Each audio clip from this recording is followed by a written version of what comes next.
اس کے مقابلے میں جس چیز کو شدید کنڈیم کیا گیا وہ ربا ہے، سود ہے۔ وہ لوگ جو سود کھاتے ہیں وہ قیامت کے دن کھڑے نہ ہو سکیں گے مگر جیسے وہ شخص کھڑا ہوتا ہے جسے شیطان نے چھو کر خپتی بنا دیا ہو۔ یہ اس وجہ سے ہے کہ وہ کہتے ہیں کہ بے شک تجارت بھی سود ہی کی طرح ہے، حالانکہ تجارت کو اللہ نے حلال کیا ہے اور سود کو حرام۔ تو جس کے پاس اس کے رب کی طرف سے کوئی نصیحت آ جائے اور وہ باز آ جائے تو جو پہلے ہو چکا ہے وہ اسی کا ہے اور اس کا معاملہ اللہ کے سپرد ہے، اور جو کوئی دوبارہ لوٹ آئے تو یہی لوگ آپ کے ساتھی ہیں، وہ اس میں ہمیشہ رہنے والے ہیں۔ تو اس سے کیا پتہ چلتا ہے کہ اللہ تعالیٰ صدقات کو پسند کرتا ہے لیکن سود کو ناپسند کرتا ہے۔ سود کیا ہے؟ ربا کیا ہے؟ ربا کا مطلب تو بڑھنا، یعنی کسی کو اگر آپ نے قرضہ دیا ہے تو واپس اتنی اماؤنٹ لینے کی بجائے اس سے زیادہ فکس کر کے لیں، تو جو فکس کیا ہوا مال ہوتا ہے وہ ربا شمار ہوتا ہے۔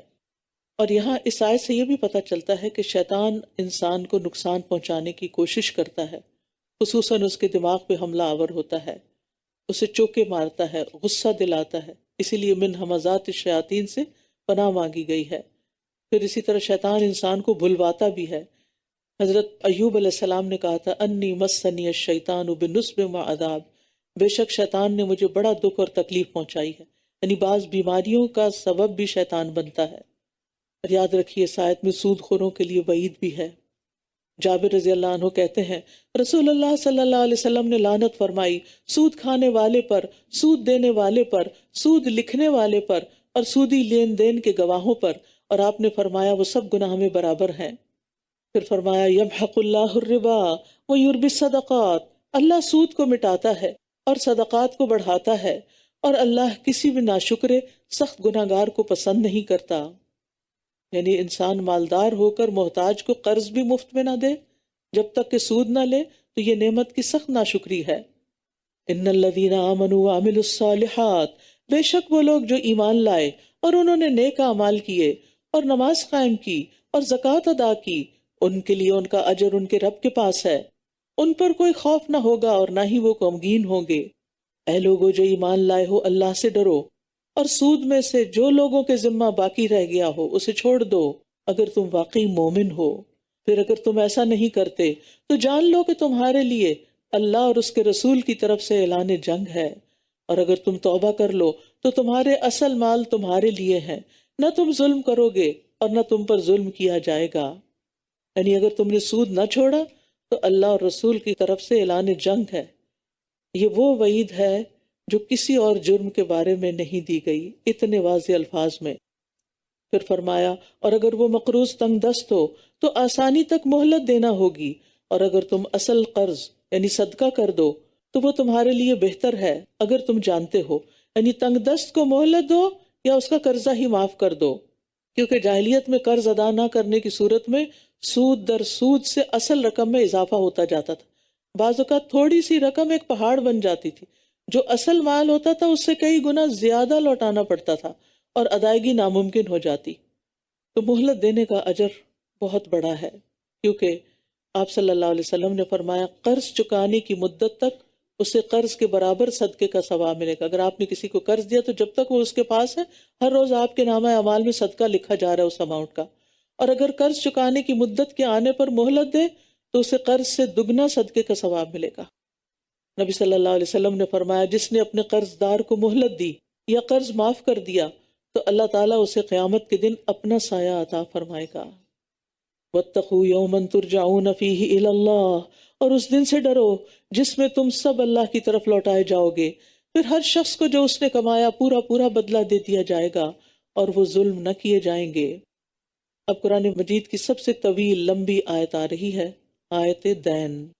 یا ایھا الذین آمنوا اذا تداینتم بدین الی اجل مسمى فاکتبوہ، اے لوگو جو ایمان لائے ہو جب تم ایک وقت مقرر تک کے لیے آپس میں قرض کا لین دین کرو تو اسے لکھ لیا کرو، اور چاہیے کہ لکھنے والا تمہارے درمیان عدل کے ساتھ لکھے، اور لکھنے والے کو لکھنے سے انکار نہیں کرنا چاہیے، جیسا کہ اللہ نے اسے سکھایا ہے تو اس کو لکھنا چاہیے، اور املا اس شخص کو کروانی چاہیے جس کے ذمہ حق یعنی قرض ہو، اور اسے اللہ سے ڈرنا چاہیے جو اس کا رب ہے، اور وہ اس میں کسی بھی چیز کی کمی نہ کرے۔ پھر اگر وہ شخص جس کے ذمہ حق یعنی قرض ہو وہ ناسمجھ یا کمزور ہو یا املا کروانے کی خود استطاعت نہ رکھتا ہو تو اس کا ولی عدل کے ساتھ املا کروائے اور اپنے مردوں میں سے 2 کو گواہ بنا لو۔ پھر اگر 2 مرد نہ ہوں تو ان گواہوں میں سے جنہیں تم پسند کرتے ہو 1 مرد اور 2 عورتیں گواہی دیں۔ سہولت کے لیے، آسانی کے لیے 2 عورتوں کا کہا گیا کہ اگر ان دونوں میں سے ایک عورت بھول جائے تو ان میں سے ایک دوسری کو یاد دہانی کرا دے، اور گواہ جب گواہی دینے کے لیے بلائے جائیں تو وہ انکار نہ کریں، اور قرض چھوٹا ہو یا بڑا اس کے مقرر وقت تک کے لیے اس کی دستاویز لکھنے میں تم سستی نہ کرو، یہ اللہ کے نزدیک زیادہ انصاف والا ہے اور گواہی دینے کے لیے زیادہ درست ہے اور زیادہ قریب ہے کہ تم لوگ یعنی فریقین شک میں نہ پڑو، مگر یہ کہ نقد تجارت ہو جس کا تم آپس میں لین دین کرتے ہو تو تم پر کوئی گناہ نہیں کہ تم اس کو نہ لکھو، اور جب تم باہم خرید و فروخت کرو تو احتیاطاً گواہ مقرر کر لیا کرو، اور دستاویز لکھنے والے اور گواہی دینے والے کو نقصان نہ پہنچایا جائے، اور اگر تم ایسا کرو گے تو یقیناً یہ تمہاری سخت نافرمانی ہوگی، اور اللہ سے ڈرو، اور اللہ تمہیں سکھاتا ہے، اور اللہ ہر چیز کو خوب جاننے والا ہے۔ جب سود کو حرام کیا گیا تو قرض کا صحیح طریقہ بھی بیان کر دیا گیا۔ تو اصولی طور پر 3 باتیں اہم ہیں اس میں۔ ایک یہ کہ جو قرض دیا جا رہا ہے وہ لکھا جائے، کیونکہ جب لوگ لکھتے نہیں تو بعد میں بھول چوک کی صورت میں پھر لڑائی جھگڑے ہوتے ہیں، قطع تعلق ہی ہو جاتی ہے، رشتے تک ختم ہو جاتے ہیں۔ دوسرے، مدت مقرر کر لینا، ڈیڈ لائن دینا کہ اس وقت تک کے لیے قرض ہے۔ تیسرے، گواہ بنا لینا۔ عام طور پر لوگ جب ادھار یا قرض دیتے ہیں تو لکھنے کو معیوب سمجھتے ہیں اور کہتے ہیں کہ تمہیں ٹرسٹ نہیں، کوئی مسئلہ نہیں، لے جاؤ، ہو جائے گا بعد میں معاملہ۔ اس وقت بڑی خوش اخلاقی سے پیش آتے ہیں، اور پھر بعد میں جب غلط فہمیاں پیدا ہو جاتی ہیں تو پھر لڑائی جھگڑے شروع ہو جاتے ہیں اور اگلی پچھلی کسر نکال دی جاتی ہے۔ جو اللہ تعالیٰ نے ہمیں طریقہ سکھا دیا ہے یہ زیادہ مبنی بر انصاف ہے، مبنی بر حکمت ہے، اور ایسے معاملات میں احتیاط ہی کرنی چاہیے تاکہ آئندہ انسان جھگڑوں سے بچ سکے۔ اور اگر تم سفر میں ہو اور قرض لینا چاہو اور تمہیں کوئی دستاویز لکھنے والا نہ ملے تو کوئی چیز بطور رہن قرض دینے والے کو قبضے میں دے دی جائے، پھر اگر تم میں سے ایک دوسرے پر اعتبار کرے اور بغیر رہن رکھے قرض دے دے تو وہ مقروض جو امین بنایا گیا ہو وہ قرض دینے والے کو اس کی امانت یعنی قرض ادا کر دے، اور اسے اللہ سے ڈرنا چاہیے جو اس کا رب ہے، اور تم گواہی کو مت چھپاؤ، اور جو کوئی اسے چھپائے گا یقیناً اس کا دل گناہگار ہے، اور جو کچھ تم کرتے ہو اللہ اس کو خوب جاننے والا ہے۔ للہ ما فی السماوات و ما فی الارض، اللہ ہی کا ہے جو کچھ آسمانوں اور زمین میں ہے اور جو تمہارے دلوں میں ہے، تم اسے ظاہر کرو یا اسے چھپاؤ اللہ اس پر تمہارا محاسبہ کرے گا، پھر جسے وہ چاہے گا بخش دے گا اور جسے چاہے گا عذاب دے گا، اور اللہ ہر چیز پر پوری قدرت رکھنے والا ہے۔ تو اس سے پتہ چلتا ہے کہ دل کے بعض افعال پر بھی محاسبہ ہوگا جن پر انسان کا اختیار ہوتا ہے، مثلا ایمان، کفر، شرک یا کسی نیکی یا بدی کا پختہ ارادہ کرنا، اور اس پر پکڑ بھی ہو سکتی ہے۔ مثلا ایک شخص نے پکا ارادہ کیا کہ چوری کرے گا، لیکن اس کو موقع نہیں ملا تو وہ گناہ پھر لکھ لیا جائے گا، اس کا محاسبہ ہوگا۔ لیکن جو خیالات خود بخود آ جاتے ہیں تو پھر ان پر پکڑ نہیں۔ اسی طرح برے برے وسوسے جو ہیں ان پر بھی پکڑ نہیں۔ پھر سورۃ البقرہ کی آخری 2 آیات، قرآن مجید کی طویل ترین سورت مکمل ہو رہی ہے۔ آمن الرسول بما انزل الیہ من ربہ والمؤمنون کل آمن باللہ وملائکتہ وکتبہ ورسلہ، رسول اس پر ایمان لایا جو اس کے رب کی طرف سے اس پر نازل کیا گیا، اور سارے مومن بھی، یہ سب اللہ پر اور اس کے فرشتوں اور اس کی کتابوں پر اور اس کے رسولوں پر ایمان لائے۔ وہ کہتے ہیں ہم اس کے رسولوں میں سے کسی ایک کے درمیان بھی فرق نہیں کرتے، اور انہوں نے کہا ہم نے سنا اور ہم نے اطاعت کی، اے ہمارے رب ہم تیری مغفرت طلب کرتے ہیں اور تیری ہی طرف لوٹ کر جانا ہے۔ لا یکلف اللہ نفسا الا وسعها لها ما کسبت وعلیہا ما اکتسبت، اللہ کسی جان کو اس کی وسعت سے بڑھ کر تکلیف نہیں دیتا، جو اس نے نیکی کمائی وہ اسی کے لیے ہے، اور جو اس نے برائی کمائی اسی کے ذمے اس کا نقصان ہے۔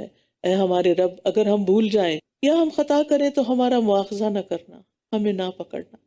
اے ہمارے رب ہم پر ایسا بوجھ نہ ڈالنا جیسا تو نے ہم سے پہلے لوگوں پہ ڈالا۔ اے ہمارے رب اور تو ہم سے وہ بوجھ نہ اٹھوا جس کو اٹھانے کی ہم طاقت نہیں رکھتے، اور ہم سے درگزر فرما اور ہمیں بخش دے اور ہم پر رحم فرما، تو ہی ہمارا مولا ہے، بس کافر قوم کے مقابلے میں ہماری مدد فرما۔ یہ اور اس سے پہلی آیت یعنی آخری دو آیات رسول اللہ صلی اللہ علیہ وسلم کو معراج کے موقع پر سدرۃ المنتہا کے پاس عطا فرمائی گئی۔ حدیث میں ان آیات کی بہت فضیلت آئی ہے۔ فرمایا کہ جو شخص رات کو سورۃ البقرہ کی آخری دو آیتیں پڑھ لے وہ اس کے لیے کافی ہو جائیں گی، اور پھر یہ عرش کے خاص خزانے سے نبی صلی اللہ علیہ وسلم کو عطا کی گئی۔ سورۃ آل عمران۔ الف لام میم۔ اللہ لا الہ الا هو الحی القیوم۔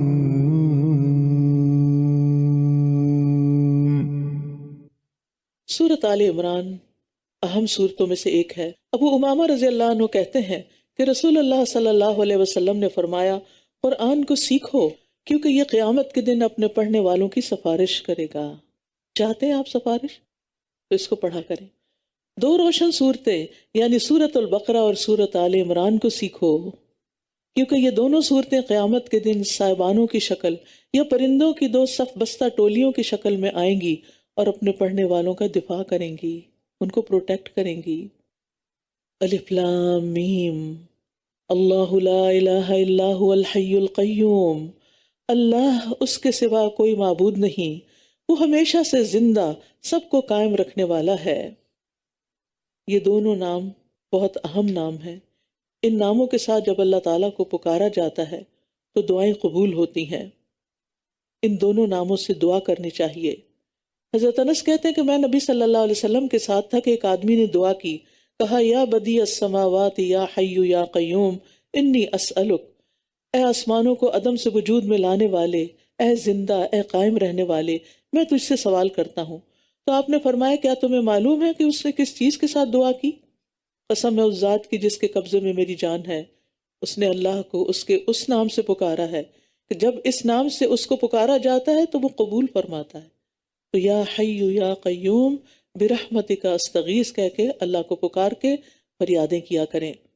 اور خاص طور پر نبی صلی اللہ علیہ وسلم پر جب کوئی پریشان کن معاملہ آ پڑتا تو یہ دعا کیا کرتے تھے، یا حی یا قیوم برحمتک استغیث، اے زندہ اور اے قائم رہنے والے، تیری رحمت کے وسیلے سے فریاد کرتا ہوں۔ تو اللہ کی رحمت ہر چیز پہ چھائی ہوئی ہے۔ نزل علیک الکتاب بالحق، اس نے آپ پر حق کے ساتھ کتاب نازل کی جو ان کی تصدیق کرنے والی ہے جو اس سے پہلے تھیں، اور اسی نے تورات اور انجیل نازل کی اس سے پہلے لوگوں کی ہدایت کے لیے، اور اسی نے فرقان یعنی قرآن نازل کیا۔ یقیناً جن لوگوں نے اللہ کی آیات کا انکار کیا ان کے لیے سخت عذاب ہے، اور اللہ بہت زبردست ہے، انتقام لینے والا ہے۔ کس سے انتقام لے گا؟ اپنے مجرموں سے، نافرمانوں سے۔ اور یہ اللہ تعالیٰ کی فعلی صفت ہے۔ بعض لوگوں نے اللہ کے ناموں کی جو لسٹ بنائی ہے اس میں المنتقم لکھا ہوا ہے۔ منتقم اللہ کا نام نہیں ہے، ذوانتقام اس کی صفت ہے کہ انتقام لینے والا ہے۔ ان اللہ لا یخفی علیہ شیء فی الارض ولا فی السماء، بے شک کوئی چیز اللہ سے چھپی ہوئی نہیں، نہ زمین میں اور نہ آسمان میں۔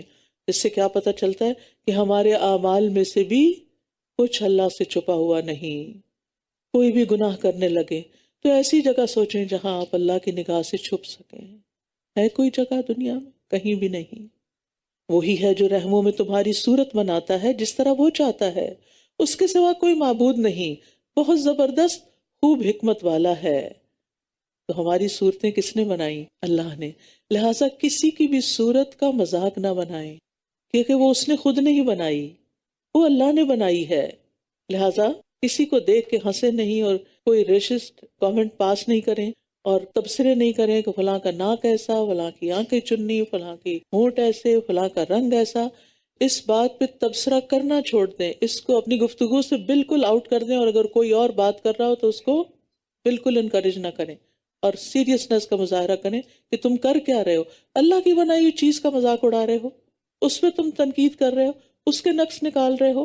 اللہ تعالیٰ فرماتے ہیں وَصَوَّرَكُمْ فَأَحْسَنَ صُوَرَكُمْ، اس نے تمہاری صورت بنائی تو بہت اچھی بنائی۔ وہی ہے جس نے آپ پر کتاب نازل کی جس میں محکم یعنی واضح آیات ہیں، جو کتاب کی اصل یعنی بنیاد ہیں، اور کچھ دوسری متشابہ ہیں۔ بس وہ لوگ جن کے دلوں میں ٹیڑھ ہے وہ اس میں سے فتنے اور منمانی تعویل کی تلاش میں متشابہ آیات کے پیچھے لگ جاتے ہیں، حالانکہ ان کا حقیقی مطلب اللہ کے سوا کوئی نہیں جانتا۔ اور جو علم میں پختہ کار ہیں وہ کہتے ہیں ہم ان پر ایمان لائے، سب کچھ ہمارے رب کی طرف سے ہے، اور نصیحت تو صرف عقل والے ہی حاصل کرتے ہیں۔ تو محکم آیات وہ ہیں جن کا مفہوم بالکل واضح اور صریح ہوتا ہے، اس میں کسی تعویل کی گنجائش نہیں ہوتی، اسی لیے ان کو ام الکتاب کہا گیا، یعنی اصل اور بنیاد۔ ان آیات میں عموماً دین کے بنیادی عقائد، عبادات اور احکام بیان کیے گئے ہیں، اور کچھ نصیحتیں اور عبرتیں بھی ان میں شامل ہیں۔ متشابہات سے مراد وہ آیات ہیں جو ملتے جلتے کئی معنی کا احتمال رکھتی ہیں، اور بعض اوقات لوگوں کو ان کی مراد سمجھنے میں یعنی شبہ ہو جاتا ہے، یا اس میں تعویل کی گنجائش نکل آتی ہے۔ تو ایمان تو سب آیات پہ لانا چاہیے، لیکن متشابہ آیات کی تفصیلات میں جانے کی ضرورت نہیں، ان کو جاننا ضروری نہیں، اور نہ ہماری عقل کے لیے ممکن ہے۔ ربنا لا تزغ قلوبنا بعد اذ ہدیتنا وہب لنا من لدنک رحمہ انک انت الوہاب۔ اے ہمارے رب، ہدایت دینے کے بعد ہمارے دلوں کو ٹیڑھا نہ کرنا، اور ہمیں اپنے پاس سے رحمت عطا فرما، بے شک تو ہی بہت عطا کرنے والا ہے۔ کیونکہ لوگ متشابہ آیات کے پیچھے پڑھ کر گمراہ ہو جاتے ہیں۔ یا اللہ ہمیں گمراہ ہونے سے بچانا، ہمارے دل کو دین پر ثابت قدمی عطا کرنا۔ رسول اللہ صلی اللہ علیہ وسلم کی دعاؤں میں سے کثرت سے مانگی جانے والی دعا کیا تھی؟ اللہم مصرف القلوب صرف قلوبنا علی طاعتک، اور اللہم ثبت قلبی علی دینک، اور پھر اللہ سے رحمت مانگنا۔ اللہ کی ایک رحمت وہ ہے جس نے اپنے مومنوں کو خاص کیا ہے، اور وہ ایمان کی رحمت ہے۔ متقین کو جس کے ساتھ خاص کیا وہ اطاعت بجا لانے کی رحمت ہے۔ اپنے اولیاء کو جس کے ساتھ خاص کیا وہ ان کو ولایت عطا کرنے کی ہے، اور جس کے ساتھ اس نے اپنے انبیاء کو خاص کیا وہ نبوت کی ہے، نبوت کے درجے تک پہنچ گئے اللہ کی رحمت سے۔ تو راسخین فی العلم دعا کیا کرتے ہیں؟ وَهَبْ لَنَا مِن لَّدُنْكَ رَحْمَةً، ہمیں بھی رحمت عطا کر، خاص رحمت عطا کر۔ اِنَّكَ أَنتَ الْوَهَّابُ، تو بہت زیادہ عطا کرنے والا ہے، تیرے انعامات، تیرے عطیات بے حد وسیع ہیں، تیرے احسانات بے شمار ہیں، تیری سخاوت ساری مخلوق سے بے نیاز کر دیتی ہے۔ اے ہمارے رب، یقیناً تو سب لوگوں کو ایسے دن میں جمع کرنے والا ہے جس کے آنے میں کوئی شک نہیں۔ بے شک اللہ وعدے کی خلاف ورزی نہیں کرتا۔ بے شک جن لوگوں نے کفر کیا ان کے مال اور اولاد انہیں اللہ کے مقابلے میں ہرگز کام نہ آئیں گے، اور یہی وہ لوگ ہیں جو آگ کا ایندھن ہیں۔ دنیا میں ایسے لوگ جو اللہ کے انکار کے ساتھ بڑی عیش و عشرت کے ساتھ جی رہے ہیں ان پہ رشک نہ کریں، کیونکہ آخرت میں کچھ بھی فائدہ نہیں ہوگا ان کو اس دنیاوی شان و شوکت کا۔ ان کا حال بھی آل فرعون اور ان لوگوں کی طرح ہے جو ان سے پہلے تھے۔ ان سب نے ہماری آیات کو جھٹلایا تو اللہ نے ان کے گناہوں کی وجہ سے انہیں پکڑ لیا، اور اللہ سخت سزا دینے والا ہے۔ اور اللہ کی سزا کو واجب کرنے والی چیز کیا ہے؟ کفر اور تکبر، جیسے فرعون میں تھا۔ تو گناہ جو ہیں وہ اللہ کے عذاب کے آنے کی وجہ بن جاتے ہیں۔ آپ کفر کرنے والوں سے کہہ دیجئے کہ ان قریب تم بھی مغلوب کیے جاؤ گے اور جہنم کی طرف اکٹھے کیے جاؤ گے، اور وہ بہت برا ٹھکانہ ہے۔ یقیناً تمہارے لیے ان دو گروہوں میں جو بدر کے دن آمنے سامنے ہوئے عبرت کی ایک نشانی ہے۔ ایک گروہ اللہ کے راستے میں لڑ رہا تھا جبکہ دوسرا گروہ کافر تھا۔ وہ انہیں اپنی آنکھوں سے اپنے سے دگنا دیکھ رہے تھے، اور اللہ اپنی مدد کے ساتھ تائید کرتا ہے جس کی وہ چاہتا ہے۔ بے شک اس میں اہل بصیرت کے لیے بھرپور عبرت ہے۔ تو ہمیں اسباب کی بجائے مسبب الاسباب پر توکل کرنا چاہیے، کیونکہ اصل مدد اللہ کی طرف سے آتی ہے، جیسے بدر کے دن مسلمانوں کی مدد ہوئی۔ زین للناس حب الشہوات، لوگوں کے لیے نفسانی خواہشات کی محبت مزین کر دی گئی، جیسے عورتیں اور بیٹے اور سونے اور چاندی کے جمع کیے گئے خزانے اور نشان زدہ گھوڑے اور مویشی جانور اور کھیتیاں۔ یہ دنیا کی زندگی کا سامان ہے، اور اللہ ہی ہے جس کے پاس اچھا ٹھکانہ ہے۔ شہوات شہوت کی جمع ہے، جس کا مطلب ہوتا ہے کسی پسندیدہ مرغوب چیز کی طرف نفس کا کھنچ جانا، اٹریکٹ ہو جانا۔ اور یہاں شہوات سے مراد وہ چیزیں ہیں جو انسان کو بہت اچھی لگتی ہیں، لیکن اللہ تعالیٰ نے ان سب کو متاع کہا ہے۔ متاع وہ ہوتا ہے جس سے تھوڑی دیر کے لیے فائدہ اٹھایا جائے۔ اس چیز کی طرف متوجہ کرنا مقصود ہے کہ انسان ان چیزوں کی محبت میں پھنس کر اللہ کے دین سے غافل نہ ہو جائے اور انہیں فخر اور زینت کا ذریعہ نہ سمجھ بیٹھے، غرور اور تکبر پر نہ اتر آئے۔ ورنہ اگر یہ ساری چیزیں بھی انسان کے پاس ہوں اور انسان ان کو اللہ کی نعمت سمجھتے ہوئے شکر ادا کرے تو یہ آخرت کے لیے ذخیرہ بن جائیں گی۔ یعنی اس کا یہ مطلب نہیں کہ یہ چیزیں ناپسندیدہ ہیں یا کسی کے پاس ہونی نہیں چاہیے اور ان سے محرومی کوئی زیادہ بڑی نیکی ہے۔ ان کا ہونا بھی خیر کا باعث ہے اگر ان کو خیر کے رستے میں استعمال کیا جائے۔ عورت کے فتنے کو سب سے بڑا فتنہ کہا گیا۔ آپ نے فرمایا میرے بعد مردوں کے لیے کوئی فتنہ عورتوں سے بڑھ کر نقصان دہ نہیں، لیکن عورت ہی کو دنیا کی بہترین متاع قرار دیا گیا۔ آپ نے فرمایا یہ دنیا متاع ہے اور اس کی بہترین متاع نیک عورت ہے۔ تو اس سے کیا پتہ چلتا ہے کہ نیک عورت بہترین متاع ہے، لیکن اگر کسی عورت کی وجہ سے مرد بگڑ رہا ہے تو وہ اس کے لیے ہلاکت کا باعث ہے۔ تو انسان کے پاس دنیا ہو لیکن دنیا میں دل نہ ہو۔ دل کہاں ہو؟ آخرت میں ہو۔ ان چیزوں کو دنیاوی زندگی کی ضرورت سمجھ کر استعمال کیا جائے، لیکن ساری توقعات اور خواہشات اور محبتیں آخرت کے لیے ہوں۔ اور دنیا کی زینت استعمال کرنے میں لوگوں کی دو قسمیں ہوتی ہیں۔ ایک وہ ہوتے ہیں جو ان چیزوں کو اپنا مقصد زندگی بنا لیتے ہیں، ہمیں یہ بھی چاہیے، یہ بھی چاہیے، یہ بھی چاہیے، ایک چیز مل جاتی ہے تو دوسری، دوسری کے بعد تیسری، اور پھر ان کی ساری انرجیز انہی چیزوں کے حصول میں لگ جاتی ہیں۔ لیکن کچھ لوگ ان چیزوں کو حاصل کرتے ہیں حلال جائز طریقے سے اور پھر ان سب چیزوں کو آخرت کے حصول کا ذریعہ بنا لیتے ہیں۔ اللہ ہمیں اس دوسری کیٹیگری میں شامل کرے، کیونکہ اسی مال اور اسی اولاد اور انہی تمام نعمتوں اور سہولتوں کے ساتھ انسان دین کے بڑے بڑے کام کر سکتا ہے، اللہ کی عبادت آسانی کے ساتھ کر سکتا ہے، حج عمرے کر سکتا ہے، خیر کے بہت سے کام کر سکتا ہے، اپنے لیے صدقہ جاریہ کے پروجیکٹس کر سکتا ہے۔ پھر فرمایا کہہ دیجئے کیا میں تمہیں اس سے بہتر چیز کی خبر نہ دوں؟ جن لوگوں نے تقوی اختیار کیا ان کے لیے ان کے رب کے پاس باغات ہیں جن کے نیچے نہریں بہ رہی ہیں، جن میں وہ ہمیشہ رہنے والے ہیں، اور ان کے لیے پاکیزہ بیویاں اور اللہ کی طرف سے رضامندی ہے، اور اللہ بندوں کو خوب دیکھنے والا ہے۔ یہاں کمپیریزن کر کے بتا دیا کہ ایک طرف دنیا میں یہ سب کچھ مل گیا تمہیں، لیکن دوسری طرف آخرت میں جو کچھ ہے وہ اس سے کہیں زیادہ بہتر ہے، کیونکہ جنت میں کوڑا رکھنے کی جگہ بھی دنیا و ما فیہا سے بہتر ہے، اور ان سب چیزوں سے بہتر کیا ہے؟ اللہ کی رضامندی، ورضوان اللہ اکبر۔ یہ جنت کی نعمتوں میں سے سب سے افضل نعمت ہے، لہٰذا ہمیں ہر نیک عمل کے بعد یہ فکر اور خواہش ہونی چاہیے کہ اللہ آپ اس سے راضی ہو جائیں۔ الذین یقولون ربنا ربنا اننا آمنا فاغفر لنا ذنوبنا وقنا عذاب النار۔ یہ وہ لوگ ہیں جو کہتے ہیں اے ہمارے رب، بے شک ہم ایمان لائے، تو ہمارے گناہوں کو بخش دے اور ہمیں آگ کے عذاب سے بچا لے۔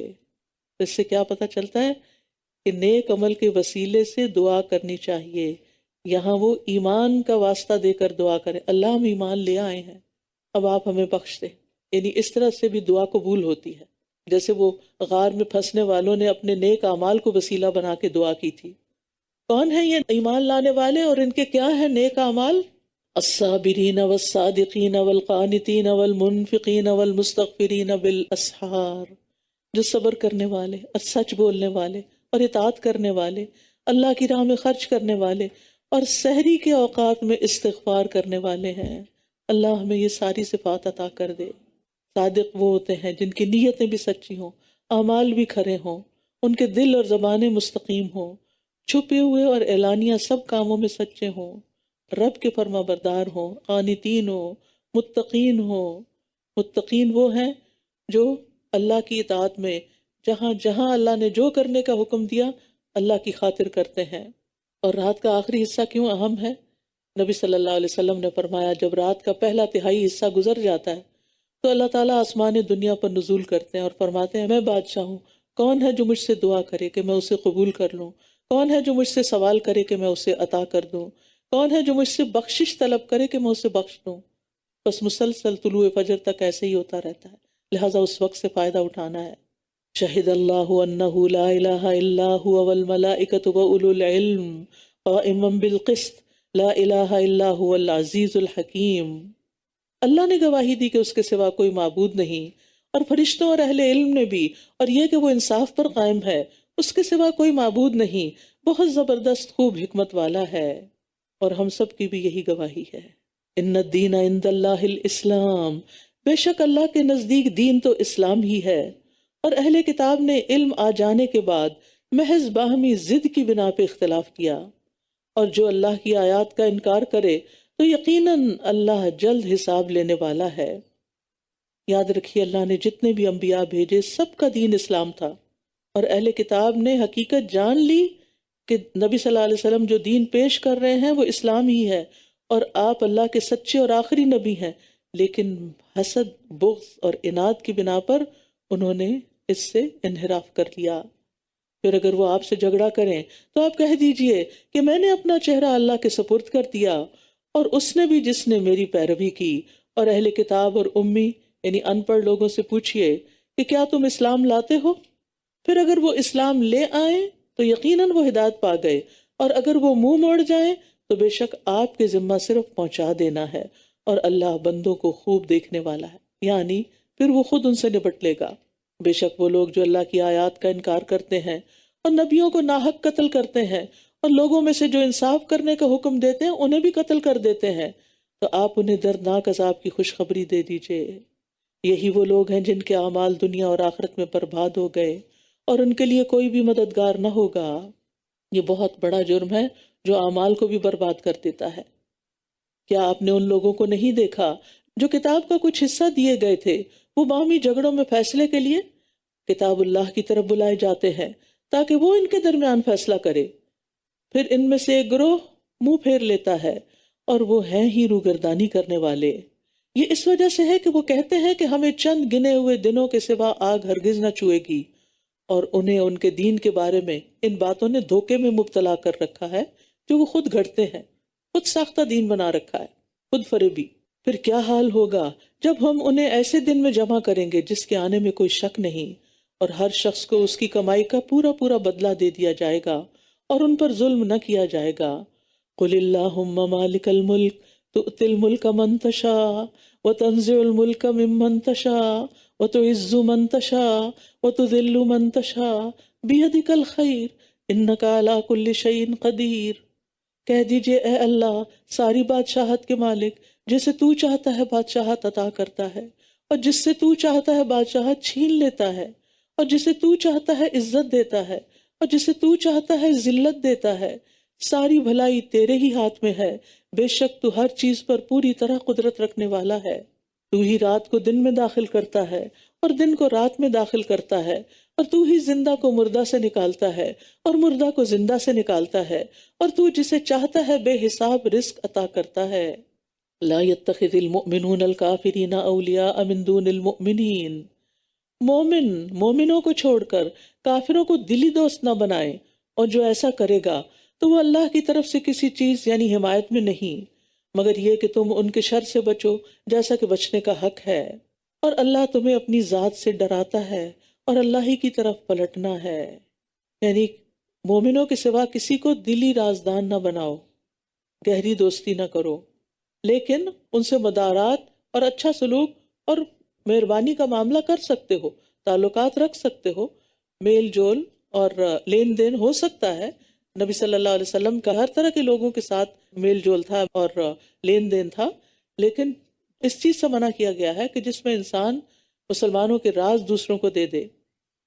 کہہ دیجئے اگر تم اسے چھپاؤ جو تمہارے سینوں میں ہے، یا اسے ظاہر کر دو، اللہ اسے جانتا ہے، اور وہ جانتا ہے جو آسمانوں میں ہے اور جو زمین میں ہے، اور اللہ ہر چیز پر پوری طرح قدرت رکھنے والا ہے۔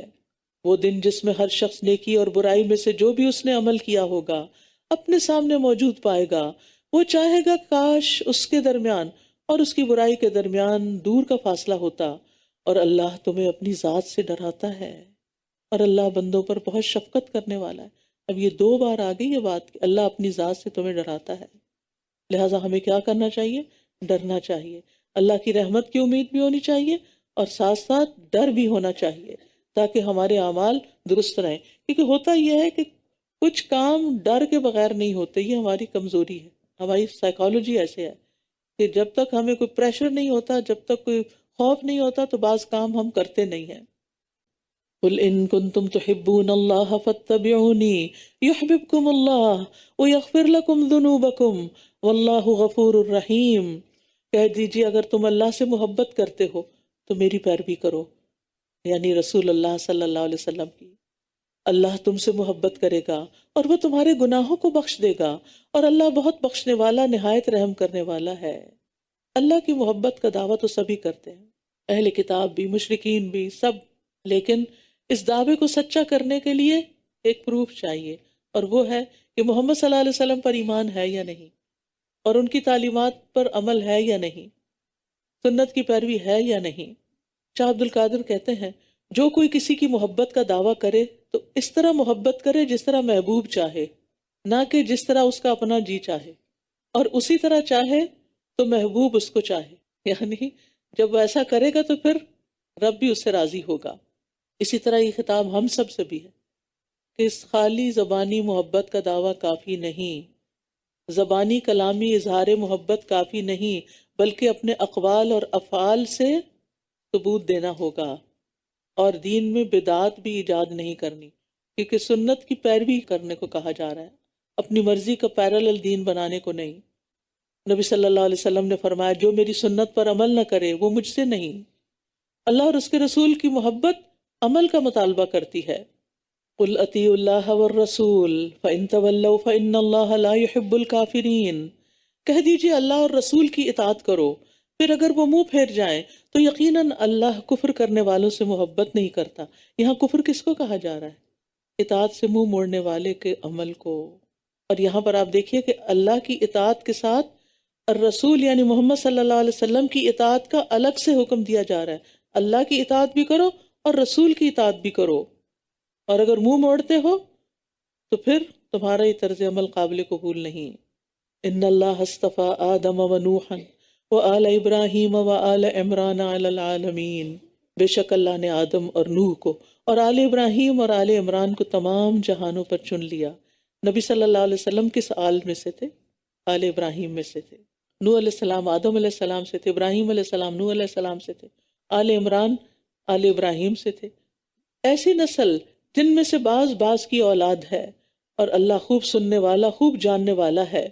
جب عمران کی بیوی کہنے لگی کہ اے میرے رب، بے شک میں نے تیرے لیے نظر مانی ہے کہ جو بھی میرے پیٹ میں ہے وہ ہر ذمہ داری سے آزاد ہوگا، بس تو مجھ سے قبول کر لے، بے شک تو ہی خوب سننے والا خوب جاننے والا ہے۔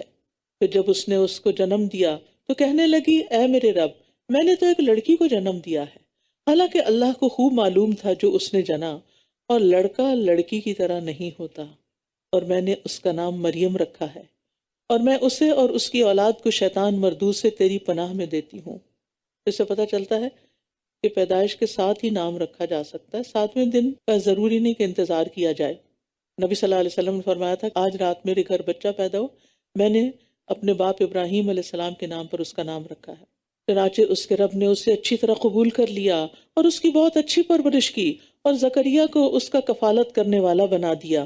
اور جب کبھی زکریا اس پر محراب میں داخل ہوتا تو اس کے پاس رزق پاتا۔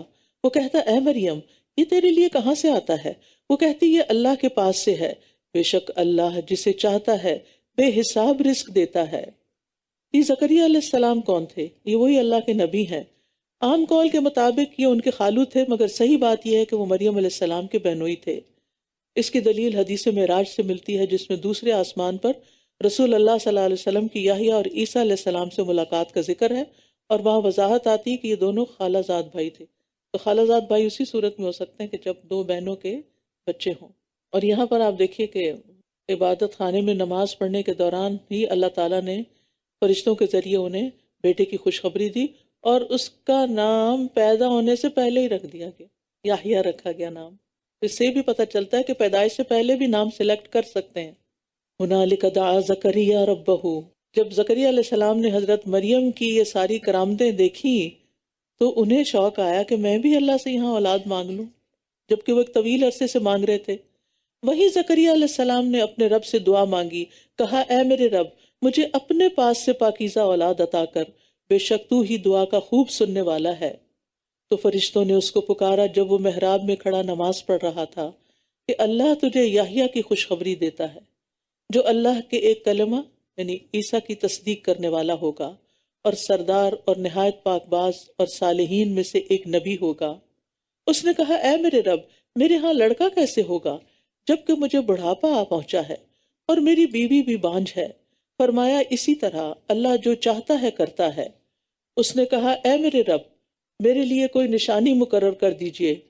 فرمایا تمہاری نشانی یہ ہوگی کہ تم 3 دن تک لوگوں سے اشارے کے سوا کلام نہ کر سکو گے، اور اس دوران اپنے رب کا کثرت سے ذکر کرنا اور صبح اور شام اس کی تسبیح بیان کرتے رہنا۔ جب اللہ نعمت دے تو پھر کیا کرنا چاہیے؟ اللہ ہی کو یاد کرنا چاہیے، اور خاص طور پر تسبیح کرنی چاہیے، اللہ کی پاکی بیان کرنی چاہیے۔ اور جب فرشتوں نے کہا اے مریم، بے شک اللہ نے تجھے چن لیا اور تجھے پاک کر دیا ہے اور تمام جہان کی عورتوں پر تجھے منتخب کر لیا ہے۔ یہاں مریم علیہ السلام کی فضیلت پتہ چلتی ہے۔ یا مریم اقنتی لربک واسجدی وارکعی مع الراکعین، اے مریم اپنے رب کی فرما برداری کرتی رہو اور سجدہ کرتی رہو اور رکوع کرنے والوں کے ساتھ رکوع کرتی رہو۔ کیونکہ حضرت مریم بیت المقدس میں وقف کر دی گئی تھی فی سبیل اللہ، عبادت کے لیے۔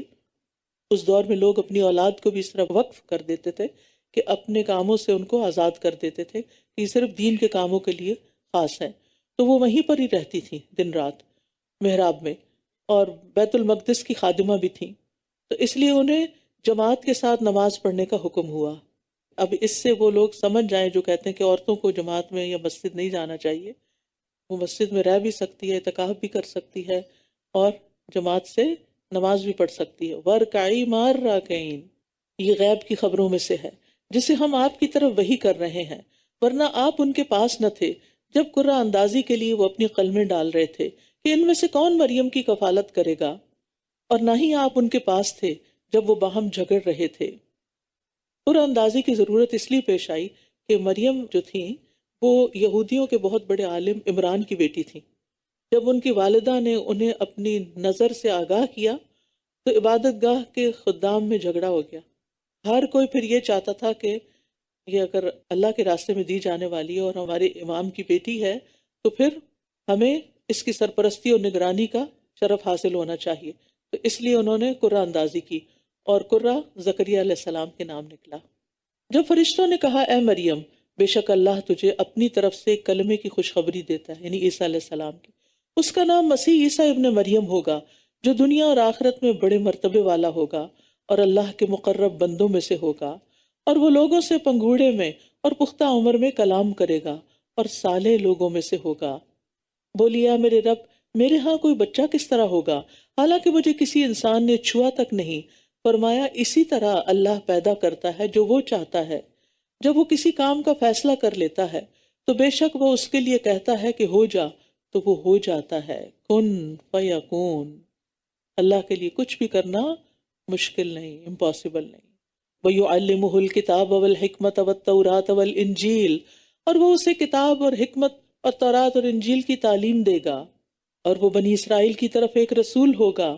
وہ کہے گا کہ میں تمہارے رب کی طرف سے تمہارے پاس ایک نشانی لایا ہوں، میں تمہارے لیے مٹی سے پرندے کی شکل کی مانند بناتا ہوں، پھر میں اس میں پھونک مارتا ہوں تو وہ اللہ کے اذن سے ایک پرندہ ہو جاتا ہے، اور میں اللہ کے اذن سے پیدائشی اندھے اور برس والے کو تندرست کر دیتا ہوں، اور میں اللہ کے اذن سے مردوں کو زندہ کر دیتا ہوں، اور میں تمہیں اس کی خبر بھی دیتا ہوں جو تم کھاتے ہو اور جو تم اپنے گھروں میں ذخیرہ کرتے ہو، اس میں تمہارے لیے یقیناً ایک نشانی ہے اگر تم مومن ہو۔ یہاں بِإِذْنِ اللہ کا لفظ بار بار آیا ہے۔ اس سے کیا پتہ چلتا ہے کہ اگر اللہ کا حکم نہ ہوتا تو عیسیٰ علیہ السلام یہ معجزات نہیں دکھا سکتے تھے، اور یہی بات ہر نبی کے معجزات کے بارے میں کہی جائے گی کہ وہ دراصل اللہ ہی کے اختیار میں ہوتے ہیں۔ نبی اپنی ذاتی قابلیت سے کوئی چیز نہیں دکھا سکتے۔ اصل قوت اور اصل اختیار کس کے پاس ہے؟ اللہ رب العزت کے پاس۔ اور تورات میں سے جو میرے سامنے ہے اس کی تصدیق کرنے والا ہوں، اور تاکہ میں تمہارے لیے بعض وہ چیزیں حلال کر دوں جو تم پر حرام کی گئی تھیں، اور میں تمہارے پاس تمہارے رب کی طرف سے ایک نشانی لایا ہوں، بس اللہ سے ڈرو اور میری اطاعت کرو۔ تو عیسیٰ علیہ السلام نے دراصل موسیٰ علیہ السلام کی شریعت کی تصدیق کی تھی۔ وہ تورات پر عمل کی دعوت دینے کے لیے آئے تھے، اور تورات میں سے بعض چیزیں جو بطور تشدید ان پہ حرام کی گئی تھیں ان کو اللہ کے حکم سے حلال قرار دینا بھی ان کے مقصد بعثت میں شامل تھا۔ ان اللہ ربی و ربکم فاعبدوہ ھذا صراط مستقیم. بڑی اہم آیت ہے. بے شک اللہ ہی میرا رب ہے اور تمہارا رب بھی، بس اسی کی عبادت کرو، یہی سیدھا راستہ ہے. عیسیٰ علیہ السلام نے لوگوں کو کیا سکھایا؟ کہ میرا رب اللہ ہے، میں رب نہیں ہوں، میں گاڈ نہیں ہوں، میں گاڈ کا بیٹا نہیں ہوں، میں تو بندہ ہوں. ان اللہ ربی و ربکم فاعبدوہ، تم سب اس کی عبادت کرو، یہی سیدھا راستہ ہے. پھر جب عیسیٰ علیہ السلام نے ان میں کفر محسوس کیا تو اس نے کہا کون ہے جو اللہ کی راہ میں میرے مددگار ہوں؟ حواریوں نے کہا ہم اللہ کے مددگار ہیں، ہم اللہ پر ایمان لائے اور گواہ رہیے کہ بے شک ہم مسلمان ہیں. تو اس سے کیا پتہ چلتا ہے؟ فَلَمَّا أَحَسَّ عِيسَىٰ مِنْهُمُ الْكُفْرَ، یعنی صرف ان کا گمان نہیں تھا بلکہ حواس کے ذریعے معلوم کر لیا، دیکھ سن کے معلوم کر لیا کہ یہود اور ان کے علماء اللہ کی دی ہوئی نشانیوں اور دلائل اور معجزات کے آگے بے بس ہو چکے ہیں، لیکن پھر بھی مان نہیں رہے اور ان کی زندگی کے درپے ہیں. اب ان کو فکر ہو گئی کہ یہ مجھے ختم کرنے کی سازشیں کر رہے ہیں، اور انہیں یقین ہو گیا کہ اب میرے لیے زندہ رہنا دوبھر ہو گیا ہے. تو انہیں فکر کس بات کی تھی؟ فکر اس بات کی تھی کہ میرے پیچھے سے دین کی تبلیغ اور نشر و اشاعت کا کام رکنا نہیں چاہیے. لہٰذا انہوں نے اپنے پیروکاروں سے پوچھا کون ہے جو اللہ کی طرف دعوت دینے اور اس کے رستے پر چلنے اور چلانے میں میرا مددگار بنے. اللہ تعالیٰ نے چند لوگوں کو توفیق دی، وہ ایمان لائے اور پوری تندہی کے ساتھ عیسیٰ علیہ السلام کی مدد کرتے رہے، اور یہی لوگ عیسیٰ علیہ السلام کے حواری کہلائے، انصار اللہ کہلائے. جس شخص کو دین سے سچی محبت ہوتی ہے وہ صرف خود کوشش نہیں کرتا کہ دین پھیلے، وہ یہ بھی کوشش کرتا ہے کہ اور لوگ بھی اس کے ساتھ شریک ہو جائیں اور سب مل کر ایک ٹیم کے طور پر اس کام کو آگے بڑھائیں. ربنا آمنا بما انزلت واتبعنا الرسول فاکتبنا مع الشاہدین. اے ہمارے رب، ہم اس پر ایمان لائے جو تو نے نازل کیا اور ہم نے رسول کی پیروی کی، سو تو ہمیں بھی گواہوں کے ساتھ لکھ لے، یعنی صحابہ کے ساتھ. وَمَكَرُوا وَمَكَرَ اللَّهُ وَاللَّهُ خَيْرُ الْمَاكِرِينَ، اور انہوں نے چال چلی اور اللہ نے بھی خفیہ تدبیر کی، اور اللہ خفیہ تدبیر کرنے والوں میں سب سے بہتر ہے. جب اللہ تعالیٰ نے فرمایا اے عیسیٰ، بے شک میں تجھے قبض کرنے والا ہوں اور تجھے اپنی طرف اٹھانے والا ہوں اور تجھے ان لوگوں سے پاک کرنے والا ہوں جنہوں نے کفر کیا، اور جن لوگوں نے تیری پیروی کی انہیں قیامت کے دن تک کفر کرنے والوں پر فوقیت دینے والا ہوں. پھر تم سب کو میری ہی طرف لوٹنا ہے، تو میں تمہارے درمیان اس چیز کے بارے میں فیصلہ کر دوں گا جس میں تم اختلاف کیا کرتے تھے. یعنی دنیا میں تو یہ اختلاف ہی کر رہے ہیں، فیصلہ نہیں ہو سکتا کہ یہ حق کی طرف آ نہیں رہے، تو اب قیامت کے دن ہی فیصلہ ہوگا. پھر جن لوگوں نے کفر کیا تو میں انہیں دنیا اور آخرت میں بہت سخت عذاب دوں گا، اور ان کے لیے کوئی بھی مددگار نہ ہوگا.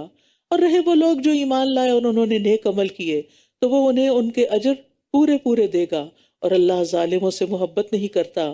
یہ اللہ کی آیات اور بہت حکمت والا ذکر ہے جو ہم آپ پر پڑھ رہے ہیں.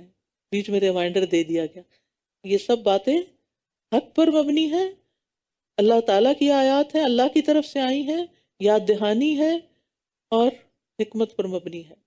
لہٰذا اس کو پوری محبت سے قبول کرو. بے شک عیسیٰ علیہ السلام کی مثال اللہ کے ہاں آدم کی مثال کی طرح ہے. اس نے اسے مٹی سے بنایا، پھر اس سے کہا ہو جا تو وہ ہو گیا. الحق من ربک فلا تکن من الممترین، یہ حق آپ کے رب کی طرف سے ہے تو آپ شک کرنے والوں میں سے نہ ہوں. پھر جو کوئی آپ کے پاس علم آ جانے کے بعد اس کے بارے میں آپ سے جھگڑا کرے تو کہہ دیجئے کہ آؤ ہم اپنے اور تمہارے بیٹوں کو اور اپنی اور تمہاری عورتوں کو بلا لیں، اور ہم خود بھی آ جائیں اور تم بھی آ جاؤ، پھر ہم گڑ گڑا کر دعا کریں، پھر ہم جھوٹوں پر اللہ کی لعنت کریں. اس کو مباہلہ کہا جاتا ہے. اور یہ آیت اہل نجران کے بارے میں نازل ہوئی تھی جن کا وفد نبی صلی اللہ علیہ وسلم کے پاس آیا تھا.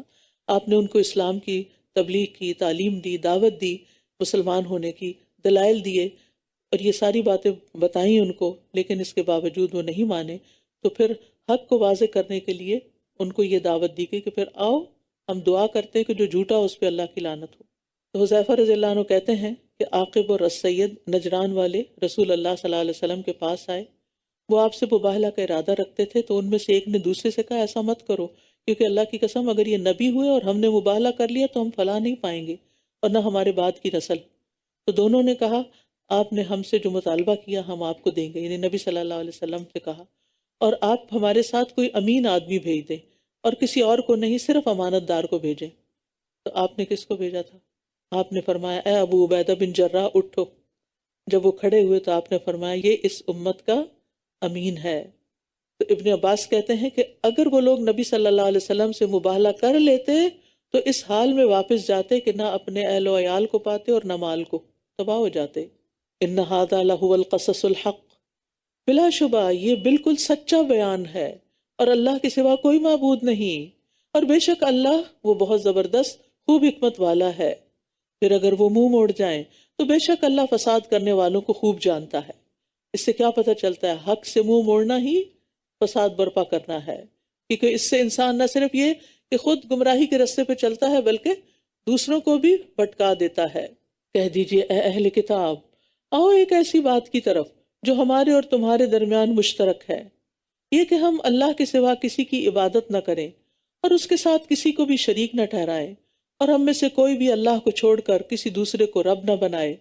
پھر اگر وہ منہ موڑ جائیں تو تم سب کہو کہ گواہ رہو، بے شک ہم فرمانبردار ہیں۔ تو یہاں اہل کتاب کو 3 مشترکہ باتوں کی طرف دعوت دی گئی۔ نمبر 1، اللہ کے سوا کسی کی عبادت نہ کریں۔ نمبر 2، اللہ کے ساتھ کسی کو شریک نہ ٹھہرائیں۔ اور نمبر 3، کوئی کسی کو اللہ کے سوا رب نہ بنائے۔ یعنی رب بنانے کا مطلب یہ کہ اس کے حلال کو حلال اور حرام کو حرام سمجھے۔ اے اہل کتاب، تم ابراہیم کے بارے میں کیوں جھگڑا کرتے ہو، حالانکہ تورات اور انجیل اس کے بعد ہی تو نازل کی گئی تھی؟ کیا پھر بھی تم عقل سے کام نہیں لیتے؟ کیونکہ یہودی کہتے کہ ابراہیم علیہ السلام یہودی تھے اور عیسائی کہتے کہ وہ عیسائی تھے۔ تو یہاں اس کا فیصلہ کیا جا رہا ہے کہ وہ تو بہت پہلے گزرے تھے جب تم نے اپنے دین میں یہ فرقے نہیں بنائے تھے۔ ہاں تم وہی لوگ ہو جنہوں نے اس معاملے میں جھگڑا کیا جس کا تمہارے پاس کچھ علم تھا، پھر تم اس معاملے میں کیوں جھگڑا کرتے ہو جس کا تمہیں کچھ بھی علم نہیں، اور اللہ جانتا ہے اور تم نہیں جانتے۔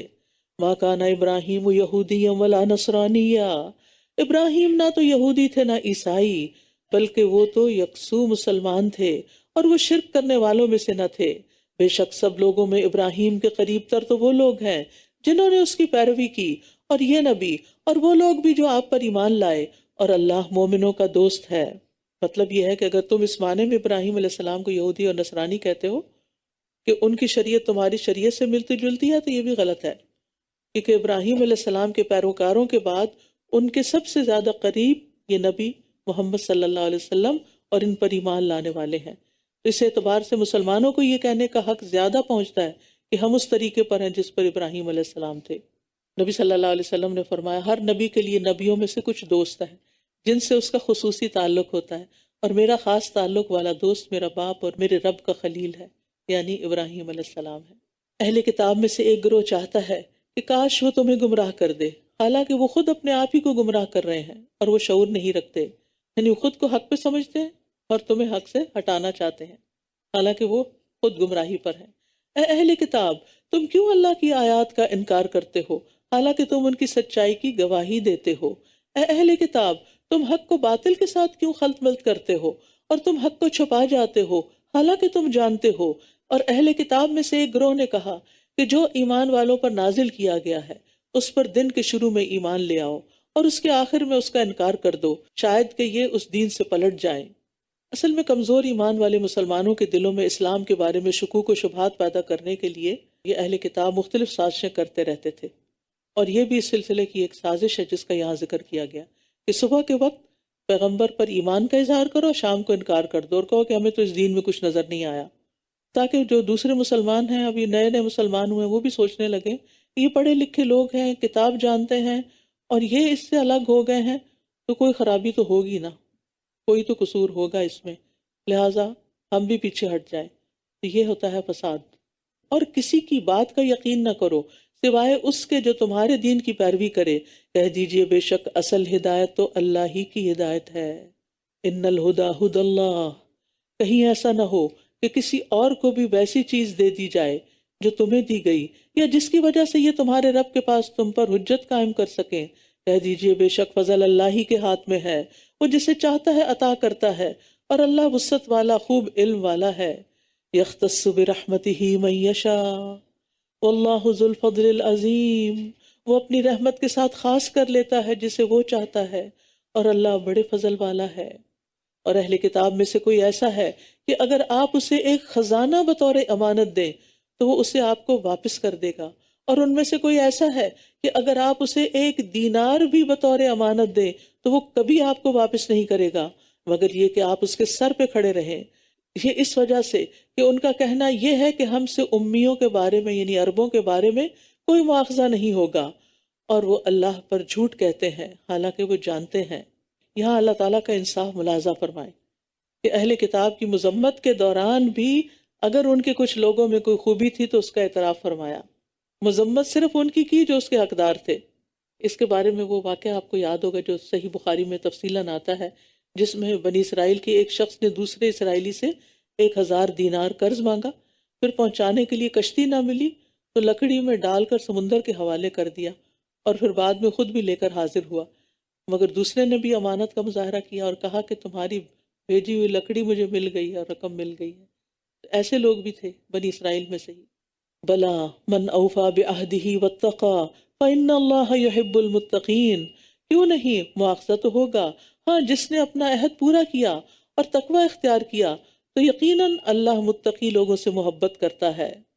ان الذین یشترون بعہد اللہ وایمانہم ثمنا قلیلا اولئک لا خلاق لهم فی الآخرہ ولا یکلمہم اللہ ولا ينظر الیہم یوم القیامہ ولا یزکیہم وَلَهُمْ عَذَابٌ علیم، بے شک جو لوگ اللہ کے عہد اور اپنی قسموں کو تھوڑی قیمت کے عوض بیچ ڈالتے ہیں ان کے لیے آخرت میں کوئی حصہ نہ ہوگا، اور قیامت کے دن اللہ ان سے کلام نہ کرے گا اور نہ ان کی طرف دیکھے گا اور نہ ہی ان کو پاک کرے گا، بلکہ ان کے لیے دردناک عذاب ہوگا۔ اور بے شک ان میں ایک گروہ کے لوگ ایسے ہیں جو اللہ کی کتاب پڑھتے وقت اس کے ساتھ اپنی زبانوں کو مروڑتے ہیں تاکہ تم اسے کتاب کی عبارت سمجھو حالانکہ وہ کتاب میں سے نہیں ہوتا، اور وہ کہتے ہیں وہ اللہ کی طرف سے ہے حالانکہ وہ اللہ کی طرف سے نہیں ہوتا، اور وہ جانتے بوجھتے اللہ پر جھوٹ بولتے ہیں۔ کسی انسان کے لیے جائز نہیں کہ اللہ اس کو کتاب اور حکمت اور نبوت عطا کرے، پھر وہ لوگوں سے کہنے لگے کہ اللہ کو چھوڑ کر میرے بندے بن جاؤ، بلکہ وہ کہے گا کہ تم ربانی بن جاؤ، کیونکہ تم کتاب کی تعلیم دیتے رہے ہو اور تم خود بھی اسے پڑھتے رہے ہو۔ ربانی کہتے ہیں با عمل مبلغ کو۔ سعید بن جبیر کہتے ہیں اس سے مراد وہ عالم ہے جو اپنے علم پر عمل کرتا ہو، اور ربانیوں کا مرتبہ احبار سے بڑا ہے۔ احبار سے مراد اہل علم ہے، یعنی اسکالرز ہیں، لیکن وہ اسکالرز جو عمل بھی کرتے ہیں وہ ربانی ہوتے ہیں، یعنی با عمل لوگ۔ ابو درداء کہتے ہیں تم عالم نہیں بن سکتے حتیٰ کہ تم علم سیکھنے والے بنو، اور تم علم سے عالم نہیں بن سکتے حتیٰ کہ تم اس پر عمل کرو، اور تمہارے گناہ کے لیے یہی کافی ہے کہ تم ہمیشہ علم کے معاملے میں جھگڑا کرنے والے بن جاؤ، اور تمہارے گناہ کے لیے یہی کافی ہے کہ تم مسلسل اللہ کی ذات کے علاوہ کسی اور چیز میں گفتگو کرتے رہو۔ تو عالم کی ذمہ داری لوگوں کی اصلاح کا کام کرنا بھی ہے۔ تو ربان سے ربانی ہے، رب والے، کہ جو لوگوں کو اپنی ذات کی طرف نہیں بلاتے، رب سے جوڑتے ہیں۔ پھر فرمایا اور نہ ہی وہ تمہیں یہ حکم دیتا ہے کہ تم فرشتوں اور نبیوں کو رب بنا لو، کیا وہ تمہیں کفر کا حکم دے گا اس کے بعد کہ تم مسلمان ہو چکے ہو؟ یعنی انبیاء اور صالحین نے ایسا کوئی کام نہیں بتایا کہ جس سے وہ اپنی پوجا پرستش کرائیں یا اپنے مرنے کے بعد اپنی قبروں کی پوجا کرائیں۔ یہ بات کے گمراہ لوگوں کا کام ہے کہ جنہوں نے انبیاء کی تعلیمات کو بھلا کر قبر پرستی شروع کر دی۔ اور جب اللہ نے تمام نبیوں سے پختہ عہد دیا کہ میں کتاب و حکمت میں سے جو بھی تمہیں عطا کروں، پھر تمہارے پاس وہ رسول آ جائے جو اس کی تصدیق کرنے والا ہو جو تمہارے پاس پہلے سے موجود ہے، تو تم ضرور اس پر ایمان لانا اور ضرور اس کی مدد کرنا۔ فرمایا کیا تم اقرار کرتے ہو اور اس پر میرا عہد قبول کرتے ہو؟ انہوں نے کہا ہم نے اقرار کیا۔ فرمایا پھر گواہ رہو اور میں بھی تمہارے ساتھ گواہوں میں سے ہوں۔ تو جو کوئی اس کے بعد منہ موڑ جائے تو یہی لوگ فاسق ہیں۔ افغیر دین اللہ یبغون وَلَهُ أَسْلَمَ مَنْ فِي السَّمَاوَاتِ وَالْأَرْضِ طَوْعًا وَكَرْهًا وَإِلَيْهِ يُرْجَعُونَ، کیا پھر وہ اللہ کے دین کے علاوہ کوئی اور دین تلاش کرتے ہیں؟ حالانکہ آسمانوں اور زمین میں جو بھی ہے خوشی اور ناخوشی سے اسی کا فرما بردار ہے اور وہ اسی کی طرف لوٹائے جائیں گے۔ قُلْ آمَنَّا بِاللَّهِ وَمَا أُنزِلَ عَلَيْنَا، کہہ دیجئے ہم اللہ پر ایمان لائے اور اس پر جو ہم پر نازل کیا گیا اور جو ابراہیم، اسماعیل، اسحاق، یعقوب اور اولاد یعقوب پر نازل کیا گیا، اور جو موسیٰ اور عیسیٰ اور تمام انبیاء اپنے رب کی طرف سے دیے گئے، ہم ان میں سے کسی ایک کے درمیان بھی فرق نہیں کرتے، اور ہم اسی کے فرما بردار ہیں۔ اور جو کوئی اسلام کے سوا کوئی اور دین چاہے گا تو وہ اس سے ہرگز قبول نہ کیا جائے گا، اور وہ آخرت میں خسارہ پانے والوں میں سے ہوگا۔ اللہ کیوں کر ہدایت دے گا ان لوگوں کو جنہوں نے اپنے ایمان لانے کے بعد کفر کیا، حالانکہ انہوں نے گواہی دی تھی کہ یہ رسول برحق ہے، اور ان کے پاس واضح نشانیاں بھی آ چکی تھیں، اور اللہ ظالم لوگوں کو ہدایت نہیں دیتا۔ اولئک جزاؤہم ان علیہم لعنت اللہ والملائکۃ والناس اجمعین، ایسے لوگوں کا بدلہ یہ ہے کہ ان پر اللہ کی اور فرشتوں کی اور تمام انسانوں کی لعنت ہے۔ خالدین فیہا لا یخفف عنہم العذاب ولا ہم ینظرون، وہ اس لعنت میں ہمیشہ رہنے والے ہیں، نہ تو ان سے عذاب ہلکا کیا جائے گا اور نہ ہی وہ مہلت دیے جائیں گے۔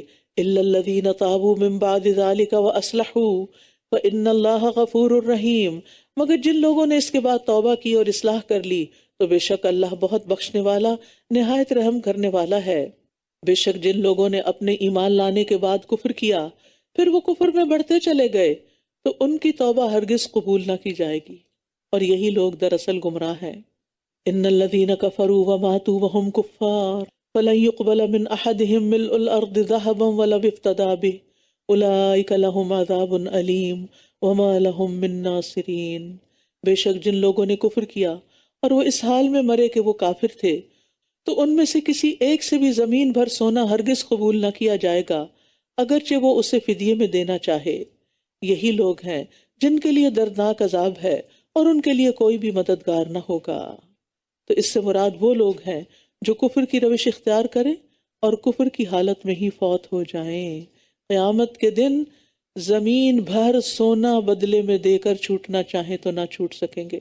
آج دنیا کے حقیر فائدوں کے لیے لوگ اپنا ایمان بیچ دیتے ہیں، اور کل اگر کسی کو اتنی دولت مل جائے، اول تو اتنی کسی کو ملے گی نہیں، لیکن اگر پوری زمین سونے کی بھر کے ان کو دے دی جائے تو بھی ان سے قبول نہیں کیا جائے گا، ان کا ڈھیر و مال کسی کام نہیں آئے گا۔ انس بن مالک کہتے ہیں نبی صلی اللہ علیہ وسلم نے فرمایا، اللہ تعالیٰ قیامت کے دن آگ کا سب سے ہلکا عذاب پانے والے سے پوچھے گا، اگر تجھے روئے زمین کی تمام چیزیں میسر ہوں تو کیا تو وہ فدیے میں دے دے گا؟ تو وہ کہے گا ہاں۔ اللہ تعالیٰ فرمائے گا، میں نے تجھ سے اس سے بھی زیادہ آسان چیز کا مطالبہ کیا تھا جبکہ تو آدم کی پیٹھ میں تھا کہ میرے ساتھ کسی کو شریک نہ کرنا، لیکن تو نے انکار کیا اور میرے ساتھ شرک کیا۔ لہٰذا قیامت کے دن تو کسی کی پھر چھوٹ نہیں، جو بھی شرک کرے۔ اللہ تعالیٰ ہم سب کو شرک سے بچائے اور ہم پر اپنی رحمت نازل فرمائے۔ آج کی آیات میں سے خاص طور پر صدقے کی آیات کو آپ دوبارہ گھر جا کے پڑھیں، اور جو باتیں آپ نے نوٹ کی ہیں ان کو اپنے عمل کی ڈائری میں لکھ لیں۔ وآخر دعوانا ان الحمد للہ رب العالمین، سبحانک اللہم وبحمدک، اشہد ان لا الہ الا انت، استغفرک واتوب الیک۔ السلام علیکم ورحمۃ اللہ وبرکاتہ۔